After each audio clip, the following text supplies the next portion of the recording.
Esta mañana quiero hablar de quién puede estudiar la Biblia y en esta noche cómo estudiarla. Porque si usted no es la persona correcta, no importa el cómo en esencia. Usted puede tener toda la metodología para estudiar la Biblia, puede conocer todas las técnicas, inclusive tener toda la teoría, pero si su vida no está bien, no va a percibir lo que Dios quiere que vea. Y entonces tenemos que comenzar con el quién y después el cómo, y es lo que queremos hacer el día de hoy. Y estoy emocionado por esta noche porque probablemente va a ser la noche más práctica que jamás hemos pasado acerca de cómo estudiar la Biblia. Y como una iglesia que está comprometida con estudiar la Biblia, creo que usted debe ser parte de eso, de lo que vamos a decir en esta noche. Y creo que Dios realmente lo va a usar. A donde quiera que hemos compartido estas verdades, Dios las ha bendecido en las vidas de la gente que las aplican.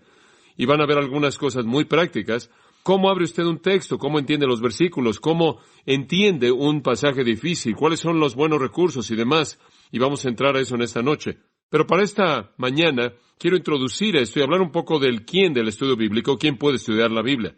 Siempre me sorprende que usan la Biblia en la escuela como un libro de literatura y la gente la estudia para entender aspectos literarios y sus cualidades y después están las sectas que toman la Biblia y tratan de sistematizarla en inventos religiosos grandiosos. Invariablemente, sea que usted la use como una obra literaria o sea que la esté usando como un instrumento para desarrollar algún tipo de sistema falso religioso, usted va a terminar con errores, porque hay algunos factores que no están ahí, algunos ingredientes que son absolutamente necesarios.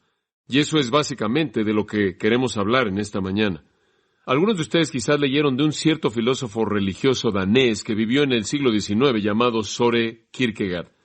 Kierkegaard ha dicho muchas cosas en términos del cristianismo y la religión que no necesariamente aceptaríamos, pero de vez en cuando dice algunas cosas que también son bastante profundas. Y una de ellas, pensé, es esta declaración que me gustaría leerle. Escúchela, y cito: con mucha frecuencia en su vida de la iglesia, la gente adopta una actitud del teatro, imaginando que el predicador es un actor y que ellos son sus críticos, alabando y culpando las presentaciones.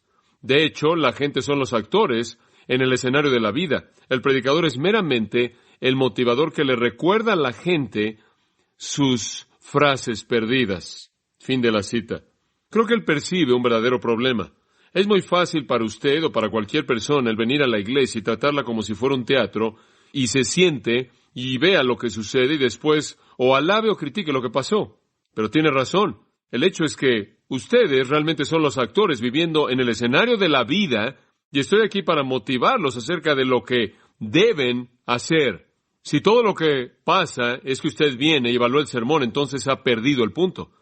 Pero si usted viene y aprende de lo que yo hago, lo que usted debe hacer al llegar a la palabra de Dios, entonces lo ha entendido. Una dama me dijo en una de las conferencias, se me acercó y ella me dijo: ¿sabes lo que tu predicación me hace? Y yo dije: no tengo idea. Ella dijo: me hace querer estudiar la Biblia. Ella lo dijo realmente de manera objetiva y yo le dije: bueno, creo que es el mejor reconocimiento que jamás he escuchado. Lo hace querer estudiar la Biblia. Realmente creo que ese es el punto. No estoy aquí para entretenerlo, no estoy aquí para hacer una presentación que debe ser evaluada. Estoy aquí para estimularlo a que usted haga algo por sí solo, y eso es aprender la palabra de Dios y aprender a vivirla. Y si usted no entiende ese mensaje, usted no ha entendido el punto. Y lo que he hecho se ha convertido en un ejercicio en futilidad. El ministerio en el púlpito debe estimular a la gente en la banca. Y la razón por la que estudio y enseño es para estimularlo a que usted estudie y enseñe. Y la parte triste de esto es que hay tantos cristianos que realmente no hacen eso, realmente no lo entienden y no se lo enseñan a alguien más. Y siempre hay distracciones, como usted sabe. Pienso en Pablo escribiéndole a Timoteo y le dijo: Timoteo, las cosas que de mí has oído entre muchos testigos, las mismas encomiendo a hombres fieles que puedan también enseñar a otros. En otras palabras, Timoteo, lo que yo te conté, díselo a alguien más, porque como puede ver Timoteo en 2 de Timoteo, en su vida, en ese punto en su vida, cuando Pablo escribió ese libro, estaba comenzando a flaquear. Inclusive está enfrentando ansiedad, como usted sabe, y Pablo le había escrito antes acerca de tomar algo de vino por causa de su estómago, y él estaba comenzando a temer acerca de su juventud. La gente en cierta manera lo estaba atacando y entonces Pablo le dice: no dejes que nadie menosprecie tu juventud, y él dice: huye de las pasiones juveniles. Y Timoteo estaba luchando con su juventud, él estaba luchando con su problema físico. Él básicamente era una persona tímida y entonces Pablo le dice: Dios no nos ha dado espíritu de cobardía, Él estaba siendo perseguido, él también estaba siendo atacado por algunas personas que estaban promoviendo el error, que tenían mucha influencia y que habían invadido la iglesia efesia y estaban propagando algunas genealogías y algún tipo de filosofía muy influyente que realmente él no podía enfrentar. Y entonces él estaba comenzando a flaquear y estaba aventando la toalla, estaba renunciando, y Pablo le dice, mira, no puedes detenerte. Se ha invertido demasiado en ti. Todo lo que te he encomendado, te lo he encomendado para que se lo des a alguien más. Y ese es el punto. El domingo pasado usted tuvo la oportunidad de escuchar a mi padre, quien hizo un gran compromiso en mi vida. Me dio muchas cosas para transmitirle a otros. Su padre le dio cosas para transmitirle a otros, y lo que yo tengo que transmitir, y cuando se lo transmito a usted, usted tiene que tomarlo y desarrollarlo y aprenderlo, y se lo va a transmitir a alguien más. Y como puede ver, es una carrera de relevos, todos estamos involucrados. Ahora, en semanas recientes, terminamos con nuestro estudio de Efesios y hablamos de la espada del Espíritu y lo importante que es que conozcamos la palabra de Dios para pelear contra el enemigo. Debemos estudiarla por nosotros mismos y estudiarla para transmitirla a otros, para que ellos también puedan conocer la victoria que la palabra de Dios trae. Y usted recordará que en ese mensaje acerca de la espada del Espíritu dije que la Biblia es una fuente de verdad, de gozo, poder, guía, crecimiento, consuelo, perfección y victoria. Una tremenda reserva de verdad. Y en ese entonces realmente quería entrar al material de cómo estudiar la Biblia, pero no tuvimos tiempo, entonces lo voy a hacer ahora, porque no quiero simplemente exhortarlo sin instruirlo. No solo quiero decir estudie la Biblia y no decirle cómo, cuáles son las condiciones. Quiero que pueda entrar en ella y realmente sea un estudio productivo. Un joven me escribió esta semana y está asistiendo a una escuela muy grande, muy carismática en Estados Unidos. Y él me escribió una carta muy interesante y dijo, me transferí aquí de una universidad liberal. Fui a una universidad en donde no creían en la Biblia y negaban las grandes doctrinas. Y él dijo, me di cuenta que había una carnalidad tremenda y adoraban el intelecto. Y después él dijo, permíteme ser muy honesto contigo. En donde yo estoy ahora está la misma carnalidad y adoran sus emociones. Él dijo, ¿a dónde puedo ir en donde adoren a Dios a través de su palabra? ¡Qué gran pensamiento! No hay nada de malo con el intelecto siempre y cuando esté sujeto a la palabra de Dios. No hay nada de malo con la emoción siempre y cuando esté bajo la autoridad de la palabra de Dios. Pero el centro de todo es la Biblia, la palabra de Dios. Y como creyentes, aquí es en donde tenemos que estar. Y si vamos a estar comprometidos como iglesia con la palabra de Dios, entonces tiene que ser una realidad también en su vida. Ese compromiso tiene que estar ahí. Ahora, para comenzar, si vamos a estudiar la Biblia, tenemos que estar comprometidos con el hecho de que necesita ser estudiada, ¿verdad? Digo, eso me parece ser elemental. Observe conmigo por un momento y permítame en cierta manera presentarle ese contexto en su pensamiento. Observe Oseas capítulo 4. Oseas está enfrentando una realidad en Israel, y la realidad es esta. El pueblo de Dios ha abandonado a Dios, y como consecuencia han caído en todo tipo de pecado. Se han vuelto una esposa ramera, una nación adúltera, violando el voto con Dios. ¿Y cuál es el problema básico? ¿Cómo sucedió esto? ¿Por qué sucedió? En el capítulo 4, versículo 1 se indica, y en adelante escuche lo que escribe. Oíd la palabra de Jehová, vosotros, hijos de Israel. Podemos detenernos ahí, Oseas 4:1. Oíd la palabra de Jehová. Él coloca su dedo en el problema. Cuando una nación deja de oír la palabra del Señor, la confusión y el caos se llevan a cabo. La confusión y el caos se manifiestan, porque el Señor tiene una controversia con los habitantes de la tierra, porque no hay verdad, ni misericordia, ni conocimiento de Dios en la tierra. En otras palabras, habían quitado el cimiento. Y cuando el cimiento fue quitado, lo que quedó está en el versículo 2. Juramento, perjurar, mentir, matar, robar, adulterio y sangre tocando sangre. Sangre fluyendo por todos lados. En otras palabras, usted encuentra el caos nacional del versículo 2 cuando usted hace a un lado el fundamento de la palabra de Dios en el versículo 1. Y le voy a decir algo. En Estados Unidos la gente está preocupada por nuestro país, está preocupada por un problema de crimen que se está incrementando, están preocupados por una desintegración de la familia, están preocupados por un caos en el gobierno, están preocupados por el estrés económico y el caos ahí, y todas estas preocupaciones la gente las tiene en sus corazones, y le voy a decir la verdad acerca de esto. No resoluciona ninguno de estos problemas. Usted puede cambiar al gabinete semanalmente si usted quiere. Usted puede hacer eso todo el tiempo. Usted simplemente puede meter y sacar gente a lo largo de la semana, mes tras mes y año tras año, y nunca va a eliminar los problemas morales de una nación como la nuestra, a menos de que haya una reafirmación del estándar, del requisito, de la demanda absoluta de la palabra de Dios para establecer el paso para este país. Lo mismo en Israel. Destruye usted una base bíblica y lo único que usted va a encontrar es caos. Y debido a que no oían la palabra del Señor, todo lo malo comenzó a suceder. Y la tierra lloró en el versículo 3, y toda persona que moraba en la tierra desfalleció, con la bestia del campo, las aves de los cielos, sí, los peces del mar también serán quitados. Todo sale mal, todo. Y todo se reduce al versículo 6. Mi pueblo fue destruido, ¿por qué? Por falta de conocimiento, porque rechazan el conocimiento. Ahora, cuando un pueblo rechaza la ley de Dios, el conocimiento de Dios, abren las puertas al caos. Ahora sí, como es una realidad en una nación, en el caso de Israel, es verdad en la vida de un individuo. Si usted no tiene como la base de su vida, como la orientación de su conducta, como el cimiento sólido sobre el cual usted vive, la palabra de Dios, no hay base, en absoluto. En Proverbios capítulo 1, el escritor dice que la sabiduría clama en las calles. ¿Hasta cuándo simples continuarán en su simpleza? Amaréis la simpleza. ¿Hasta cuándo continuarán siendo insensatos e ingenuos? ¿Hasta cuándo rechazarán la palabra de Dios? Y dice que presentan un oído sordo y no oirán. La sabiduría está disponible. Y entonces, como una especie de punto general, estoy tratando de ver lo importante que es estudiar la palabra de Dios. Este es el cimiento de todo. Aquí hay un juez que me escribe y me dice, ¿qué dice la Biblia acerca de lo que está bien en una corte de ley? Un doctor, ¿qué es lo que dice la Biblia acerca de lo que está bien en términos de cómo disciplinamos a nuestros hijos? He recibido cartas de doctores. ¿Qué dice la Biblia acerca del aborto? ¿Qué dice la Biblia acerca de la eutanasia? ¿Qué dice la Biblia acerca de cómo ciertas personas deben ser tratadas en ciertas situaciones psicológicas y psiquiátricas?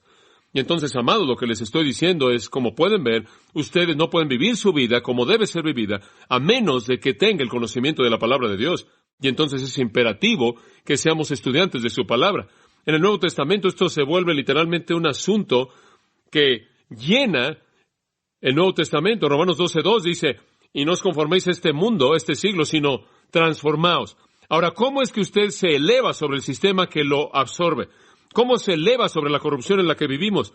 ¿Cómo es que asciende por encima de la mentalidad del día? Dice, siendo transformados, ¿cómo? Mediante la renovación de su, ¿qué? Entendimiento, para que conozcáis lo que es bueno, para que sepáis cuál es la voluntad de Dios, que es buena, aceptable y perfecta.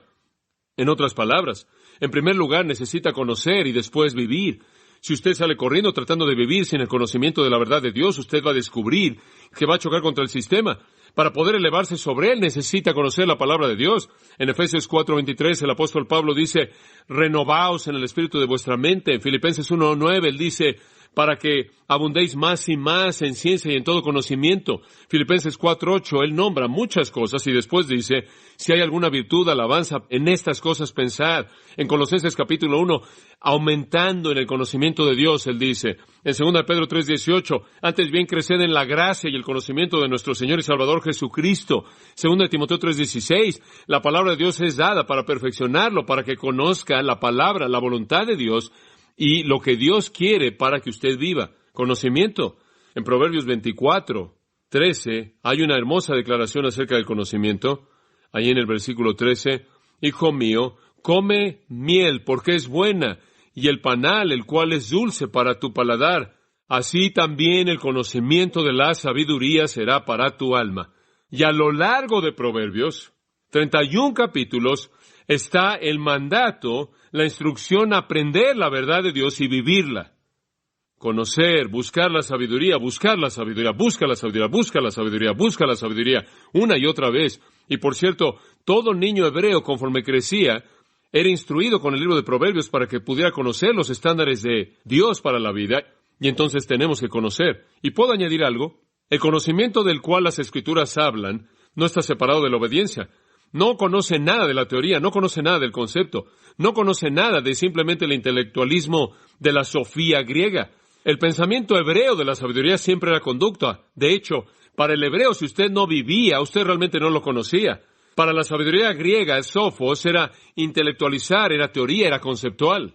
Pero para el hebreo la sabiduría era vida, era vivir, era conducirse de una manera que estaba de acuerdo con la ley de Dios. La sabiduría no era simplemente concebir, la sabiduría era caminar. Entonces, donde la Biblia nos lleva al conocimiento y en donde nos lleva a conocer y donde nos lleva a la sabiduría y entender y a alumbrar, a iluminar y a la percepción, siempre es con miras a la conducta. Usted realmente nunca conoce hasta que lo vive. Antes, bienaventurados los que oyen la palabra de Dios y la guardan. Jesús dijo, si me amáis, guardad mis mandamientos, porque este es el amor de Dios, que guardemos sus mandamientos. Y en Deuteronomio 5:29 la Biblia dice, oh, que tuvieran un corazón así en ellos, para que me temieran y guardaran todos mis mandamientos siempre, para que les fuera bien y a sus hijos para siempre. El Señor le dijo a Josué que se le demandaba que estudiara y reflexionara en la palabra de Dios. Y entonces en Josué 1:8 dice, este libro de la ley, nunca se apartará de tu boca este libro de la ley, sino que de día y de noche meditarás en él para que guardes todo, para que hagas todo lo que en él está escrito, porque entonces harás prosperar tu camino y todo te saldrá bien. En otras palabras, Josué, debes estar comprometido con la ley de Dios. Y sabe usted que el caos que existió en Israel cuando la ley se perdió y finalmente cuando se encontró y se pusieron de pie para leerla, se desató un avivamiento conforme volvieron a encontrar el estándar para la vida. Y usted recuerda las palabras de Isaías, porque como están los cielos más altos que la tierra, así mis caminos están más altos que vuestros caminos y mis pensamientos más que vuestros pensamientos.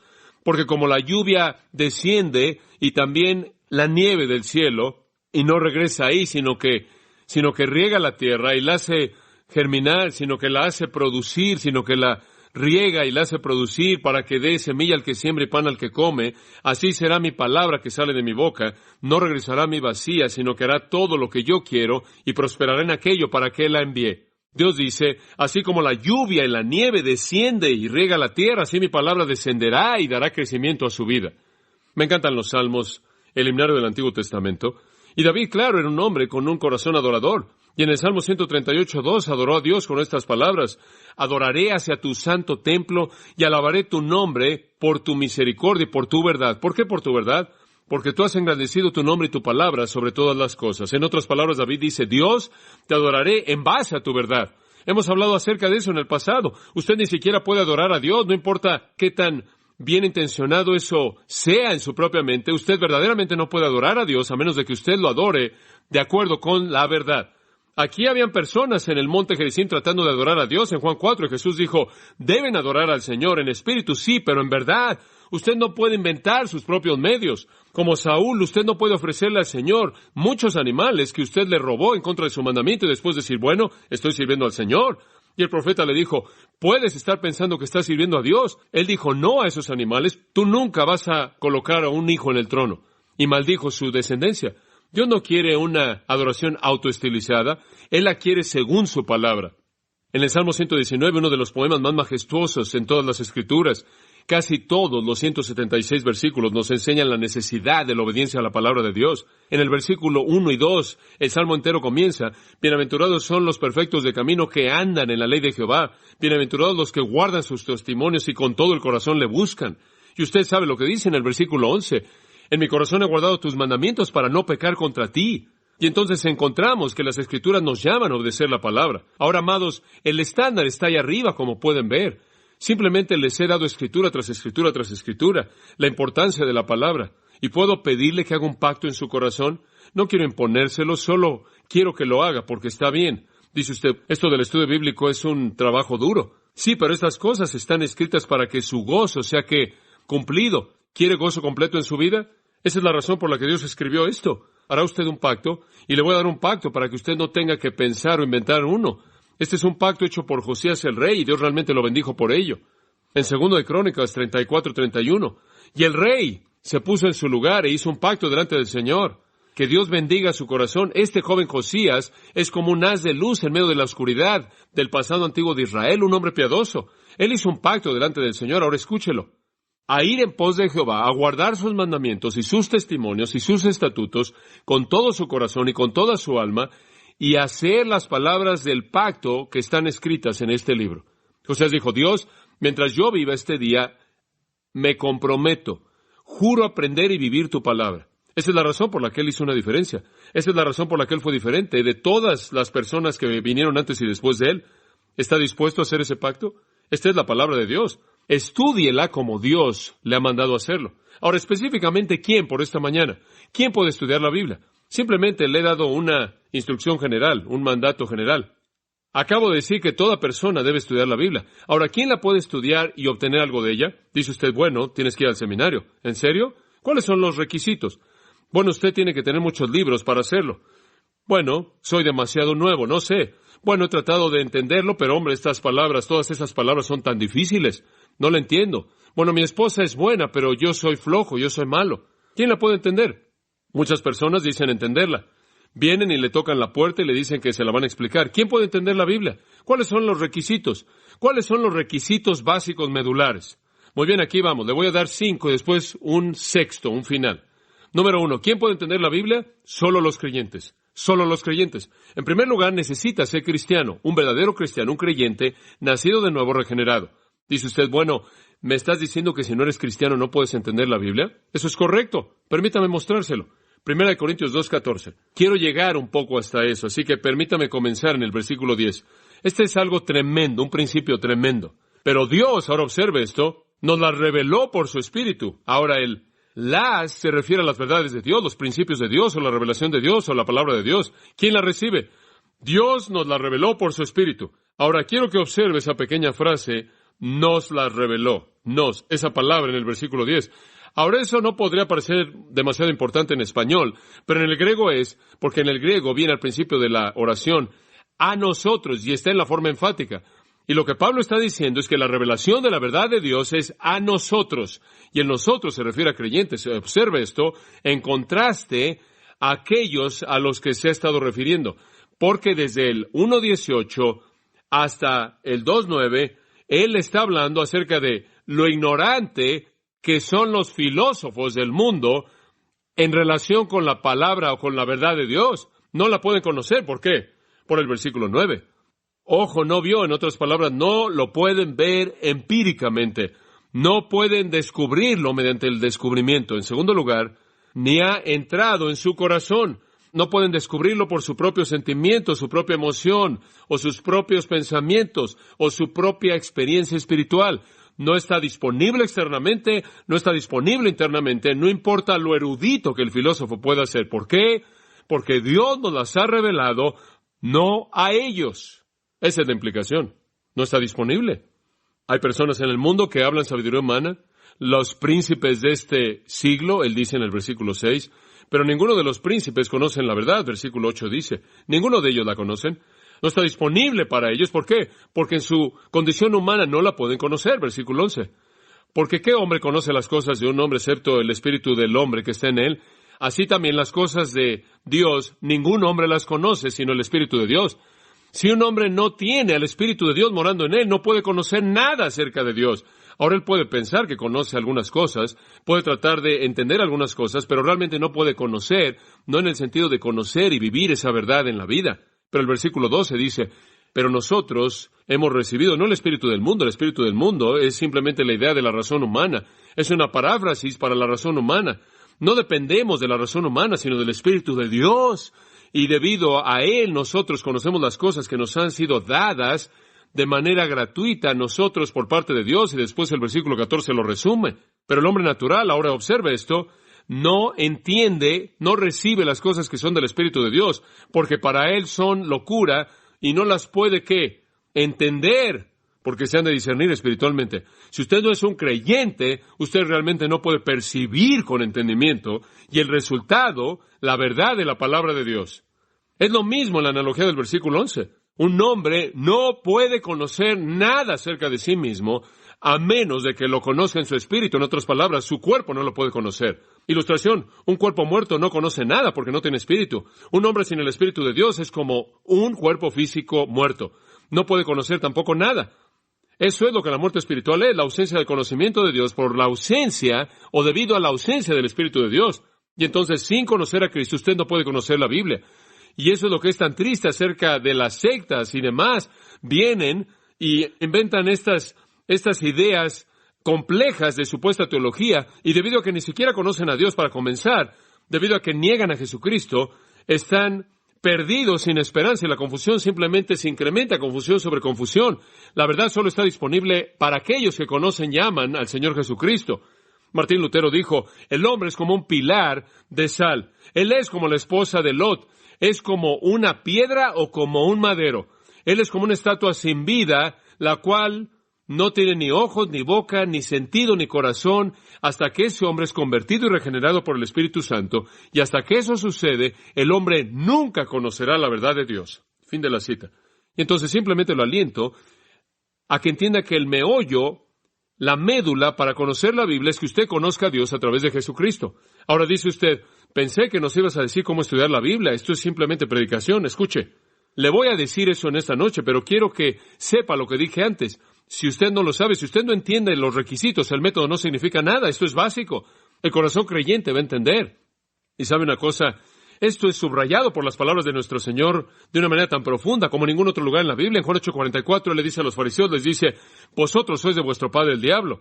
Y después Él hace una declaración asombrosa diciéndoles, Él dice, el diablo habla mentiras. Y después dice en el versículo 45, esto es algo impresionante, porque yo les digo la verdad, ustedes no me creen, esto es sorprendente. En otras palabras, la razón por la que no me creen es porque yo les estoy contando la verdad, les estoy diciendo la verdad, y esto es algo que ustedes no pueden entender. Ahora ese es el estado del hombre regenerado, de un hombre no regenerado. Esa es la condición de un incrédulo.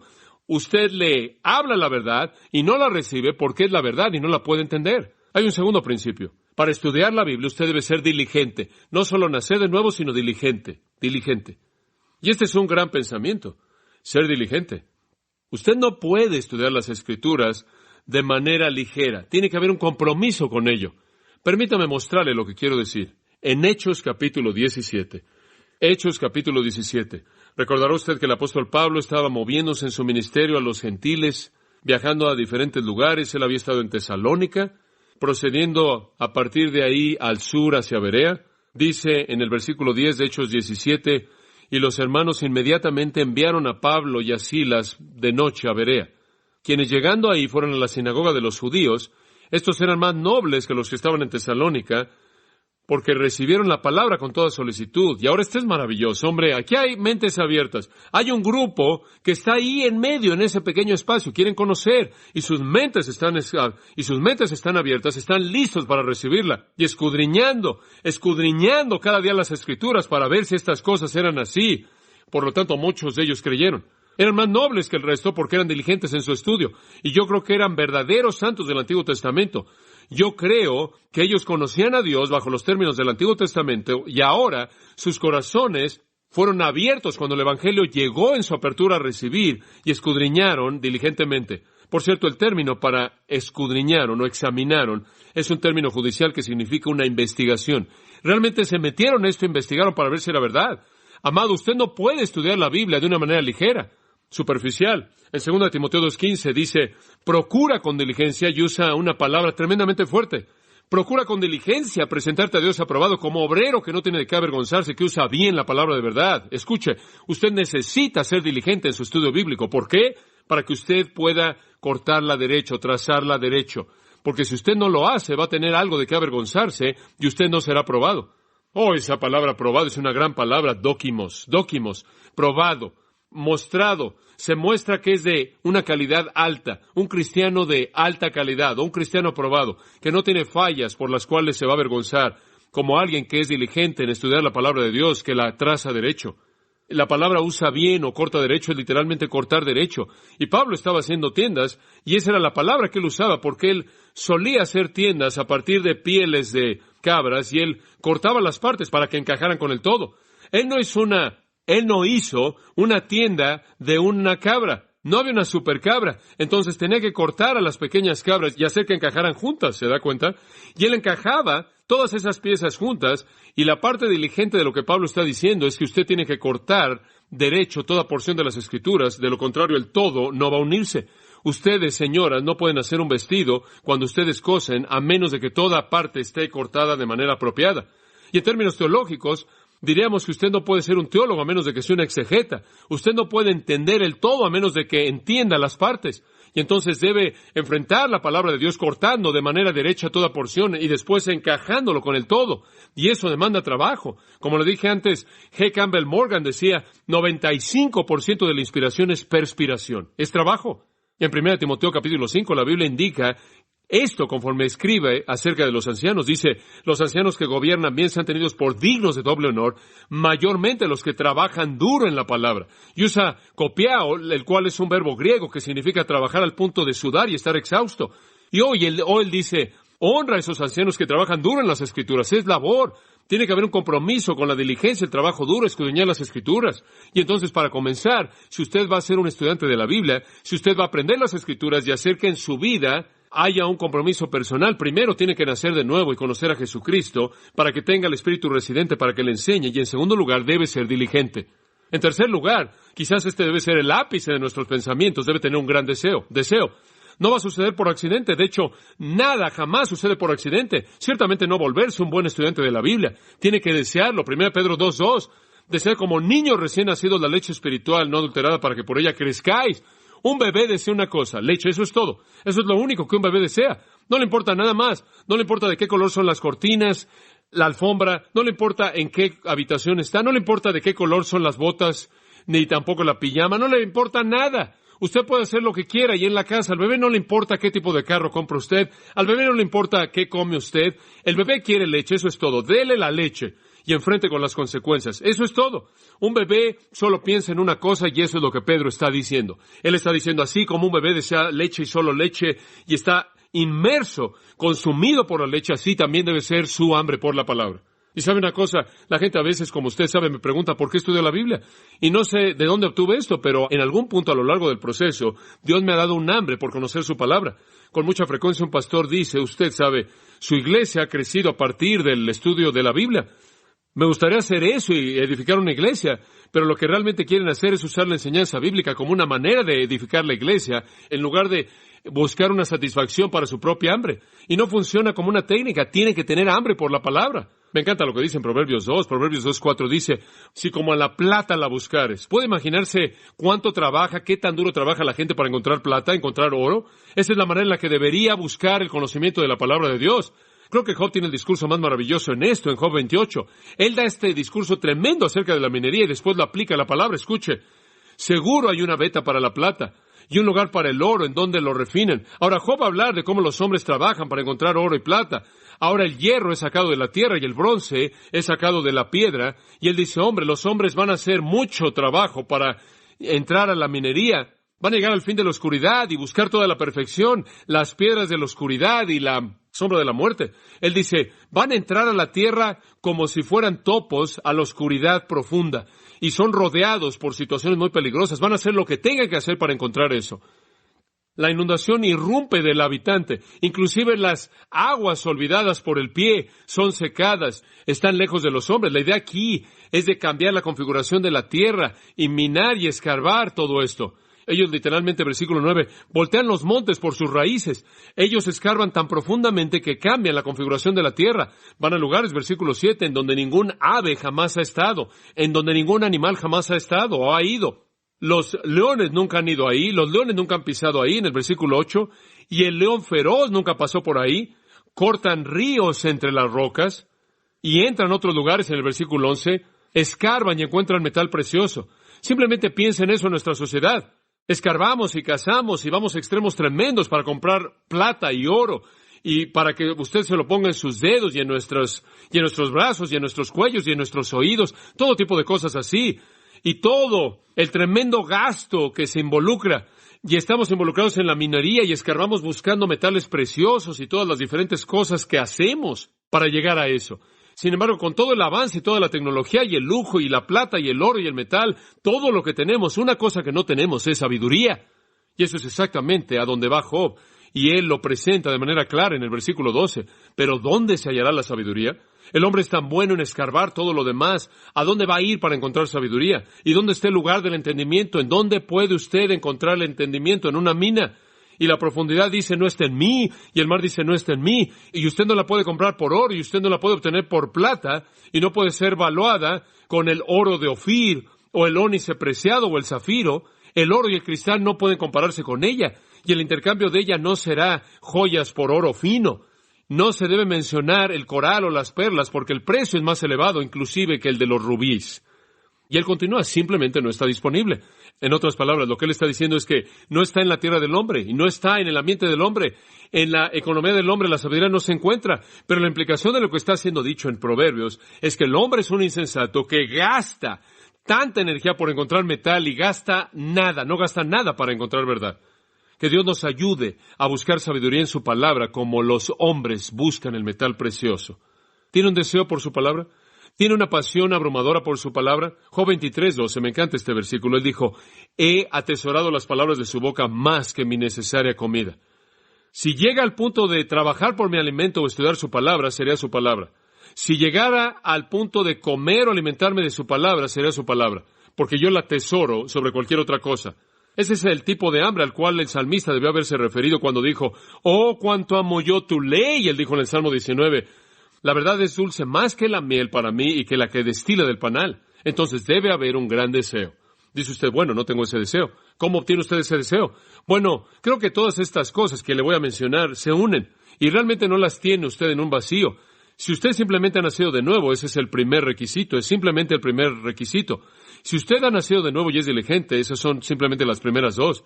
Si usted ha nacido de nuevo, es diligente y tiene un deseo, simplemente esas son tres y hay más. E inclusive hay más. Y creo que todas se unen. Cuando usted es débil en una, va a ser fortalecida por otra. Así que vayamos a la cuarta. Y simplemente vamos a ver estas últimas dos de manera muy, muy breve. La cuarta es santidad. Creo que para que pueda estudiar la palabra de Dios debe haber santidad. Dice usted, bueno, ¿de dónde sacaste eso? Bueno, permítame mostrarle dos versículos. Eso es todo, de manera muy breve. Quiero que lo entienda. 1 Pedro 2:1. Y mencioné el versículo 2, pero quiero mencionar el 1 en conexión con este. Desechando pues, escucha ahora, desechando pues toda malicia. Ahora la palabra malicia es kakia en el griego, significa maldad general. Desechando pues toda malicia, todo engaño, hipocresía, envidia y todas las detracciones. En otras palabras, limpia tu vida, santidad, justicia. Limpia tu vida, que tu vida esté pura y entonces desead como niños recién nacidos la leche espiritual no adulterada para que por ella crezcáis. Si el deseo no está ahí, más vale que regreses al versículo 1. ¿Ve usted por qué tiene que tomarlas todas? Usted no va a tener un deseo en un vacío. Si usted nace de nuevo y si usted es santo y es justo, esto es, si está enfrentando con el pecado en su vida, confesándolo y viviendo una vida pura delante de Dios, a partir de esa realidad de haber nacido de nuevo, a partir de la santidad de su vida, va a crecer el deseo diligente por estudiar. Pero usted no puede tener uno y el otro en un vacío. Ahora quiero que observe Santiago 1:21 porque dice lo mismo. Escuche esto, dice al final del versículo 21. Recibid con mansedumbre la palabra implantada. Reciba con humildad la palabra. Ese es un gran pensamiento. Reciba con mansedumbre la palabra. Pero no puede hacer eso a menos de que usted vaya a la primera parte del versículo. Desechando pues toda inmundicia y abundancia de malicia, recibid con mansedumbre la palabra implantada. La palabra, como puede ver, no puede hacer su obra en una vida pecaminosa. Porque no es algo conceptual, es una realidad viviente. No es solo pensamiento, es vida. Y entonces, ¿qué es lo que la palabra de Dios nos está diciendo? ¿Quién puede estudiar la Biblia? Alguien que ha nacido de nuevo, alguien que está dispuesto a ser diligente y escudriñar las Escrituras, alguien que es fuerte, alguien que tiene un deseo fuerte e intenso por ello, un deseo que nace de la santidad, de la justicia. Y en quinto lugar, para estudiar la palabra de Dios de manera eficaz, debe estar controlado por el Espíritu, controlado por el Espíritu. He estado leyendo un libro durante las últimas 3 semanas, escrito por un escritor secular, acerca de una personalidad religiosa muy conocida, bien conocida. Y he estado leyendo a lo largo del libro y él ha estado hablando, evaluando y criticando y haciendo declaraciones tremendas acerca de este hombre y otras partes de su ministerio. Ha sido muy interesante para mí conforme he leído el libro y creo que he tenido más que un deseo, una necesidad por este libro que cualquier otro por mucho tiempo, por querer hablar con el autor. Si pudiera tan solo sentarme con él y preguntarle, ahora, ¿qué quieres decir con esto? ¿O cómo sabes que esto es verdad? ¿O cómo apoyas esto? ¿O cuál es la base de esta declaración? Simplemente he querido hablar tanto con él y al pensar en eso, con frecuencia he pensado en lo maravilloso que es estudiar las Escrituras y saber que no solo tengo la página en mi mano, sino que tengo al autor en mi corazón, porque el Espíritu de Dios es el Maestro. Observe 1 Juan 2:20. 1 Juan 2:20, pero vosotros tenéis la unción del Santo y conocéis todas las cosas. Ahora, dicho esto de manera sola, ese versículo quizás no tiene mucho sentido, pero lo que está pasando aquí es que Juan está hablando de falsos maestros, anticristos. Ellos pensaban que sabían todo y dijeron, sabemos porque tenemos una unción. Esa era su pequeña frase. Sabemos porque tenemos una unción especial que nos eleva por encima de todo mundo.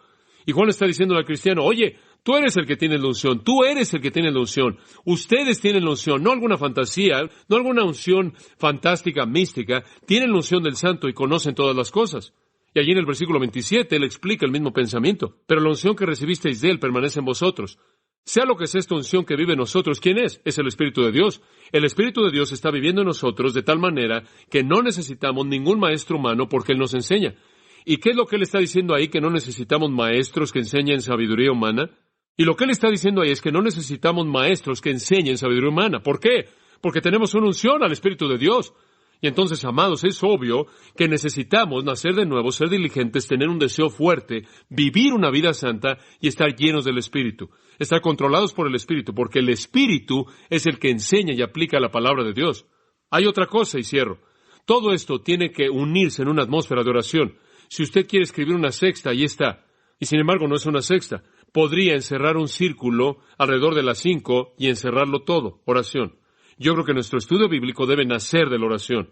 Tantas veces oro, hago la oración simple, Señor, conforme estudio tu palabra, enséñame tu verdad, enséñame lo que debo conocer. Nunca llegaré a las Escrituras sin buscar a Dios en oración, y entonces dice en Efesios 1, Pablo dice, oro por ustedes. ¿Por qué oras, Pablo? Para que el Dios de nuestro Señor Jesucristo, el Padre de gloria, os dé espíritu de sabiduría y revelación en el conocimiento de Él, para que sean alumbrados los ojos de vuestro entendimiento, para que puedan conocer. Escuche, Pablo dice, estoy orando por ustedes. ¿Por qué estás orando, Pablo? Para que puedan conocer, para que sus ojos sean abiertos, para que entiendan, para que vean la verdad. Si Pablo oró porque nosotros entendiéramos la palabra de Dios, entonces se nos instruye a orar también. ¿Quién puede estudiar la Biblia? Escuche, tiene que ser el quién correcto o el cómo no va a importar. ¿Ha nacido usted de nuevo? ¿Tiene un deseo fuerte en su corazón? ¿Es diligente? ¿Santo? ¿Está controlado por el Espíritu? ¿Está orando? Si lo está, puede abrir las páginas de este libro y Dios va a abrir sus verdades a su corazón. Cuando su vida está bien, entonces el método que vamos a compartirle en esta noche y los cómo van a ser productivos y posibles y realmente van a cambiar su vida conforme usted estudia su palabra. Oremos juntos. Te honramos, Padre, por tu palabra. La disfrutamos, la amamos porque nos habla de ti. No adoramos el libro, sino que exaltamos al libro porque nos permite adorarte a ti. Que conozcamos, que sepamos que tú eres revelado aquí. Fuera de este libro todo es misterio. Entonces la amamos como el salmista la amó, que hallemos que su sabor es dulce como la miel. Oro en esta mañana, Padre, por aquellos que pueden estar con nosotros, que quieran conocer tanto cuál es el estándar para la vida, que quieran conocer cuál es la médula, el meollo para vivir, que quieran una autoridad absoluta y quizás crean que es la Biblia, pero nunca han llegado a Jesucristo y no la pueden entender. Oramos hoy porque tú los salves, Padre, que tú abras tus brazos de amor y los redimas, que tú los lleves a la familia, implantes al Espíritu de Dios en sus vidas para que Él pueda enseñarles tu verdad. Y para los cristianos que están con nosotros, oro porque tú avives en sus corazones un gran deseo que nazca de la santidad que lleve a la diligencia conforme el Espíritu de Dios controla su vida. Y todo bañado en oración, Padre, para que ellos se vuelvan estudiantes de la palabra como tú quieres que sean. Dios, que sepamos que este es un libro escrito para todo hombre, que en nuestras manos no tenemos un símbolo de algo, sino la realidad misma, tus palabras mismas. Que nuestros corazones estén insatisfechos hasta que se hayan deleitado diario en tu verdad. Tráenos de regreso juntos en esta noche, Señor, conforme consideramos cómo debemos estudiar en las áreas prácticas, para que podamos llenar nuestro entendimiento y para que este día pueda ser un día de cambio real en nuestras vidas. Te damos la alabanza en el nombre de Cristo. Amén.